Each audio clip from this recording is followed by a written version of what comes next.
Lauren. I gulped, knowing that I was in deep, deep trouble. I fought to hold back the tears from my eyes, but I was fighting a losing battle. To my surprise, when Mason saw the droplets glistening at the corner of my eyes, he relaxed just slightly and motioned for Gideon to let me go. I felt the cold steel of the gun leave my head, and Gideon lifted me to my feet. Mason looked me up and down, his gaze calculating, and then with a curt nod he brushed straight past me, taking a seat behind his desk. My breath was still caught in my throat as he started going through some files. He didn't say anything for a whole minute, his eyes just flicking back and forth across the papers. I stayed frozen to the spot, paralyzed. I was scared that if I stared at Mason Campbell, I would be turned into ashes or a stone. But also, I couldn't look away. Finally, he raised his big, strong hand. "You can go," he said. I exhaled, turning to go, clutching my bag to my chest. "Not you," he said, pointing at me. "Him." In an instant, Gideon disappeared from the room, leaving me alone in here to suffer whatever consequence he had in store for me. "You've disturbed my peace," he said, his voice soft, yet cold and deadly. I wasn't even aware he knew I was here. Making no attempt to hide his perturbation, Mason Campbell fixed his darkest look on me, the girl who had dared disrupt his peace. My chest grew so tight I could barely breathe. Fear pounded through me. The image of myself lying cold and dead in an abandoned place flashed through my mind. I nearly peed in my knickers. "Take a seat," he said. With shaking legs, I was quick to sit down in one of the chairs in front of him. "Why are you here?" he asked without taking his eyes off the papers he was writing on. I shifted in my seat, willing myself to speak before he got any angrier. I remembered full well what they said about Mason Campbell. The only wildly intense emotions he had ever experienced in his life were anger and the cold darkness of his own heart. They said he had a rage so fierce it chilled people's bones. I had always thought that he couldn't be as terrifying as everyone said. Now I knew that all the rumors were true. I stammered in fear, the sentence I meant to say cowering behind my heart. Mason stopped writing and he suddenly glanced up at me. The powerful silver eyes that collided with mine made me gulp. He continued to bore holes in me with a decidedly pointed stare. "Careful what you say," he said before tilting his head. "Do I frighten you?" I licked my lips before speaking. "Is that a trick question?" I quietly asked. Not getting any answer in return, I added, "Yes." He lifted a perfect brow. "Oh." "I don't want to say anything wrong that might end up in me lying dead in a ditch somewhere," I said, my mouth spewing words like vomit. I didn't even realize what I had said until it had dawned on me.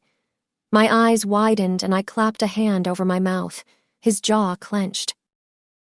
"You'd do well to remember who you're speaking to, miss," he warned, his silver-eyed gaze hard as ice, his deep voice equally cold. "Hart," I answered, my voice shaking. "Lauren Hart. And of course you are Mr. Campbell." "Miss Hart, I don't much like repeating myself. Why are you here?" He pushed, his voice louder this time, louder and laced with crackling anger and impatience. "I'm here for an interview. I didn't mean to be here. I got pushed into a door and the only way out was through an elevator that brought me here. I'm so sorry. If you'd be so kind as to let me go, I'll be on my way." "I'm not kind." He spoke as if he was disgusted by a word he wasn't familiar with. "Of course, if you'd be nice enough." Drawing himself to his full height, Mr. Campbell cocked a brow, a challenging one. "No difference," he shot back. Irritation pumping through my veins, I met his heated gaze with my cool one. "If you'd be so generous as to let me go, I don't want to trouble you more." "Do you own a dictionary, Miss Hart?" he asked without so much as a blink. "Are those the only words you know?" When I attempted to answer him, he cut me off. It was a rhetorical question. "Oh, indeed," he responded in a tone that had me wondering if he thought I was a dimwit. "Pass me your resume." I studied him for a long, uncomfortable moment. "You want to see my resume?" "I'm speaking English, aren't I? Pass me your resume."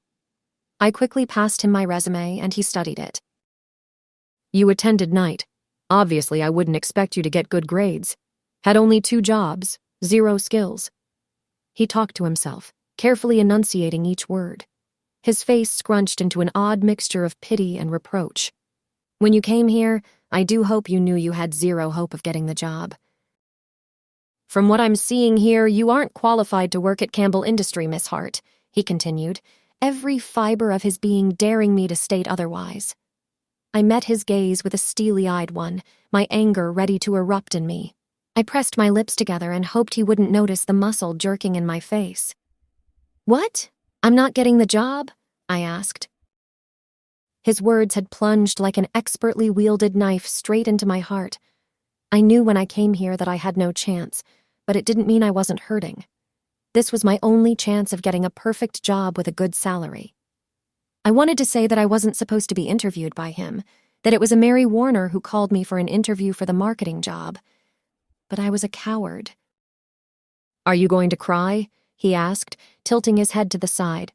No, Good, because I hate weak women who aren't strong enough to handle the truth. Wipe your tears before you leave your DNA here. I stiffened, a vein in my forehead beginning to throb. Thank you for your time, Mr. Campbell.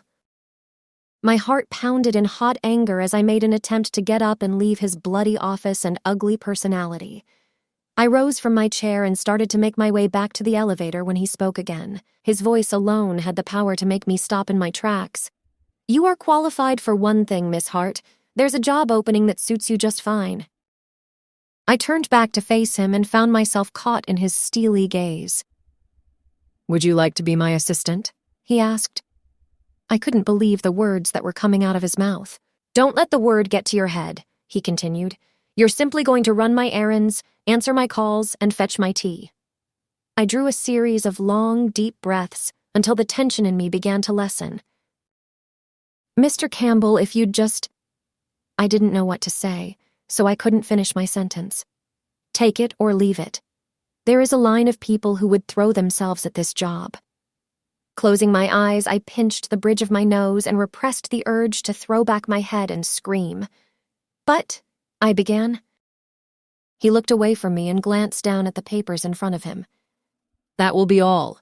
Have a good day, Miss Hart. Part of me was screaming that it was a good job, and another was screaming that I didn't deserve to be walked all over by the devil himself. The part of me that screamed louder won. I'll take it. I'll take the job.